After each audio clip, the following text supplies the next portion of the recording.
It's important to note that we owned this property in 1950. And when was the book published? And the book was published in 1982. Okay. So there is a possibility that it's here because So it would have been acquired by us at this time. Like Well, maybe it says, that the a water is sailing right thing? behind us Yeah. and sailboats frequently pass to get to the harbor. So that could be sails pass by night. We've got a secret, but not just any secret, the secret. And if you're lucky, we might just let you in on it this week on Cool Stuff, Strange Things.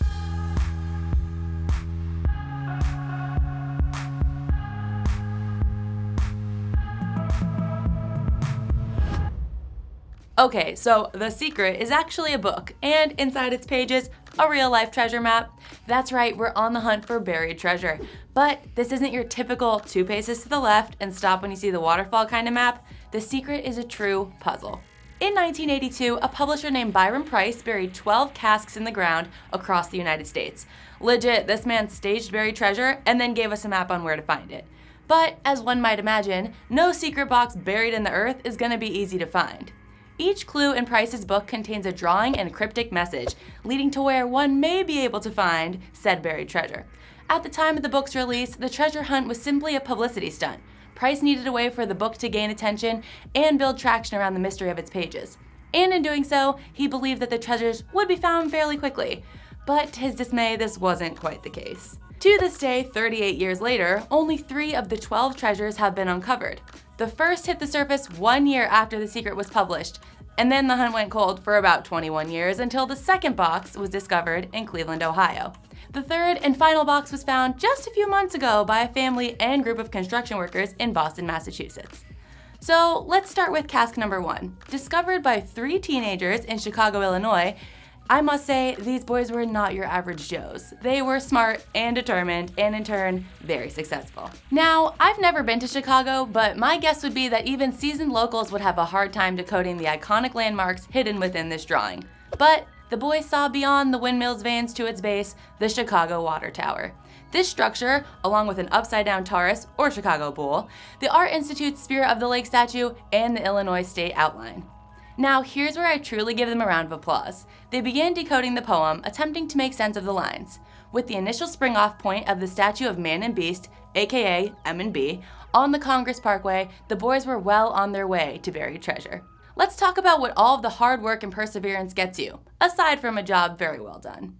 Upon reaching your final destination, wherever you may believe it to be, your reward is located about 2 feet down in the ground. The lucky clink of your shovel is hopefully more than rocks and instead resembles that of a plexiglass box. Inside this 8x8 encasement of plexiglass is a ceramic closed bowl.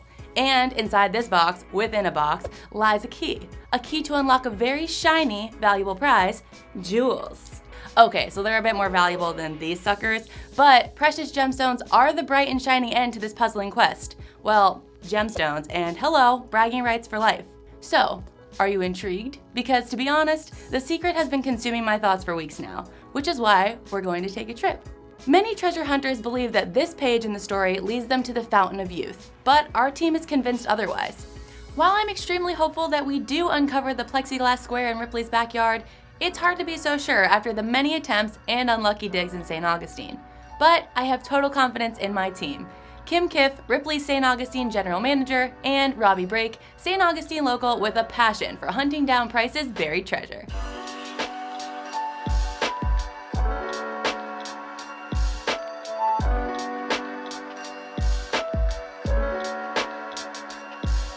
Well, first, it's important to note that we owned this property in 1950.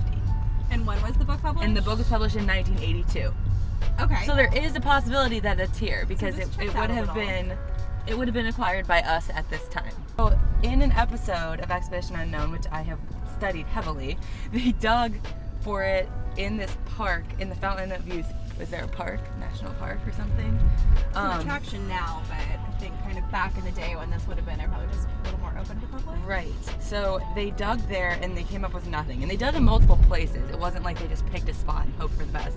They took one of those like rovers over the ground and tried to figure out where there was a disruption in soil. and they dug in multiple spots. So we're gonna do some digging today, apparently. So they had technology. What are we working with? Because I didn't pack shovel. I didn't What pack did you? shovel What are we either. doing here? What's the plan? So the first verse in the St. Augustine written portion says, "Near men with wind rose behind bending branches." So at our front entrance there are two statues. This is Robbie's theory. This is why he thinks it's at our place. At our front entrance there are two statues of warriors that are called the Guardians of the Heaven statues. They are protectors, and they are each behind trees with kind of billowing branches. So with wind rose is referring to the ascension to heaven Okay. with these statues, the And- Guardians of Heaven. I haven't gone in the exhibit database, but I think those are the feng shui statues that are out front, and those would have probably been acquired by Robert Ripley himself. Okay. So more relevant to that time period before, when he was actually planning on moving into the Castle Warden as his final home. He died like right before we could do that, so it became the first auditorium. So in a nutshell, do you think it's here or not? I think that it could be here. I think we're gonna need some more of the historical side to know exactly where to dig, because like I mentioned, they dug through this park like a million holes, just hoping that one of them was at the base of a tall tree near a green picket fence. So I think we're just gonna need some more history. Good thing we're here to find out. And yeah, we're gonna talk to Kim, talk to Robbie, and maybe we'll get more clarity.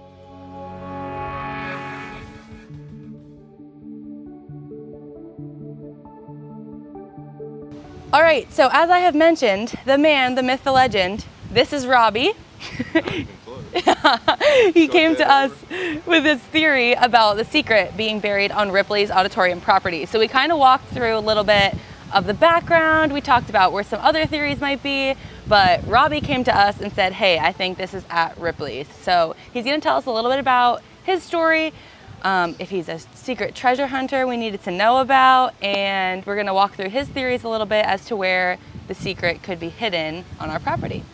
Well, I wasn't really a secret treasure hunter. I just saw it on TV like everybody else, and after a couple of years of watching it on TV, I decided it probably wasn't at the Fountain of Youth Park, since they can't find it. Yeah, they've tried. So- Lots of people have seen like they've tried. We just sort of paid attention to the clues. We live here, so as we're driving around town, Tom and I were out fishing one night, and on the way home, we noticed all the lights around the park Right, are little moons. Yeah. And one of the clues is moonlit teardrops. nice. And at night, they look just like teardrops when they're lit up because they have V-shapes under them. Oh, okay. See, I've never been here at night, so your insight is very important to finding this treasure. I'm not sure if we've showed it yet, but this is the illustration that we're basing all of our finds off of. And then we have a copy of the verse as well, which you would think it would be a little more straightforward if you're hunting for buried treasure, but it is most certainly not. It is extremely cryptic and very hard to decipher. So the first chapter written in water is basically St. Augustine. You got Yep. river on both sides, Matanzas and Sebastian Inlet. So we're the first city, and we're kind of slammed into the water. Near men with windrows and behind bending branches and a green picket fence at the base of a tall tree, I think is all grouped together for where the cask is at. All right. How to actually figure out where to dig. You can still hear the honking is cryptic. A lot of people think you're near a street or a road or a pond with birds. I actually think it's a reference to the wood storks, because in the early 80s they were going extinct, Okay. and one of the last breeding colonies in the U.S. was right here off St. Augustine Inlet. Well, that makes sense because the book was written in 1982. So I don't know if we're going to be able to find it or not. It's really like hunting a needle in a haystack. Oh, yes, Even absolutely if you it know where is. it's at. The guys who found the one in Cleveland, I believe, dug 6 holes, and if they hadn't dug up the baseball field, they never would have found Boston. Yep. So Yeah, absolutely. It where- is like where I finding a think it needle in a is, haystack. There's so much foot traffic, and without ground penetrating radar, I don't think we have a chance. All right, well, we're gonna take a walk anyway, Let's do it. and hopefully we'll find something. Oh, interesting. Okay, so here, It's all choppy and no real patterns to it, and that tree's whacked up all the way around it. When you're in the right place, then you'll find things in the painting that tell you you're in the right place. Yeah. And when we get over to the 2 warriors, you'll see a lot of things that are in here that are right over Well, there. let's go check them out, actually. okay, Let's get there. cool. Oh, I'm just excited. See the jewel? Yes, oh, with the sparkle right in the center. Yeah, right? Oh my gosh, that's Okay, crazy. so if you look at his collar, you see the flowers on his collar? Uh-huh. They're compass roses. Yes. Not wind roses, they're compass roses. And the compass rose, the wind rose that people refer to in navigation, is actually based on the compass rose. Okay. So these are Oh, the those, men with yes. wind rose.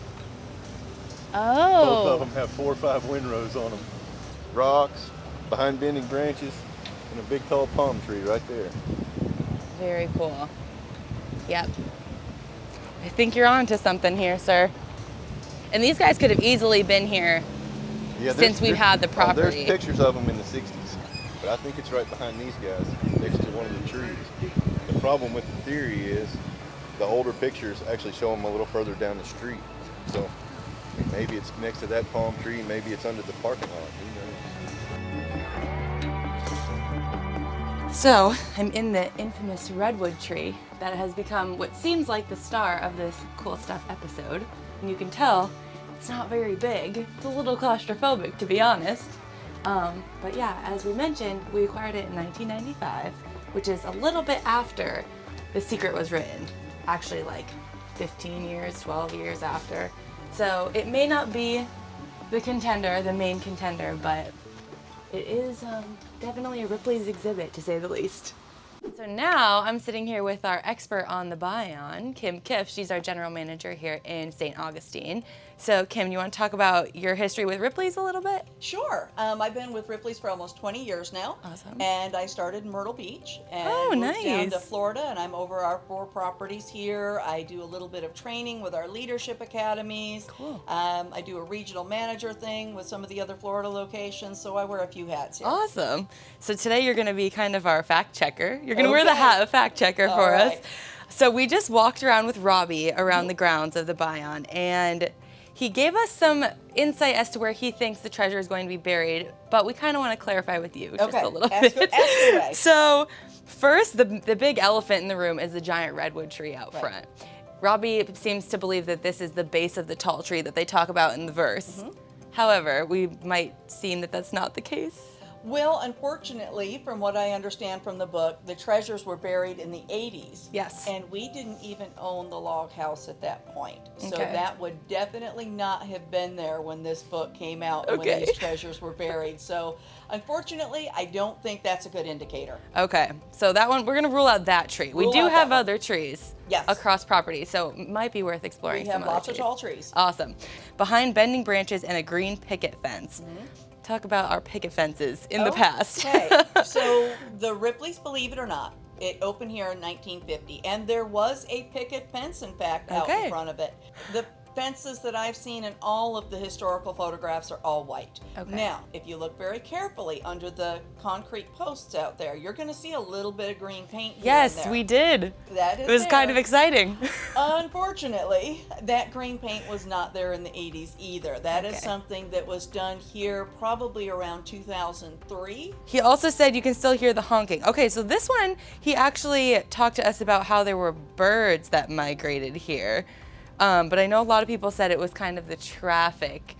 We do have traffic right out here, so it could be the honking of traffic. So that is a very definite possibility, and it could be a number of things. Okay, so we're on board with the honking. Lots of honking. So when I came down, I was definitely a believer. Sabrina was a little skeptical, mostly because of the redwood being like the base and then finding out that it was never here. How did you feel starting, and how do you feel now? Do I want to believe? Well, heck yeah. I mean, this is cool. Yeah, buried treasure, Kim. This is Ripley's Believe It or Not. Why would we not want treasure buried here? Yeah. So right now, I'm going to give you an on-the-fence answer. Okay. I think that I, with some more concrete evidence, could be persuaded. Okay.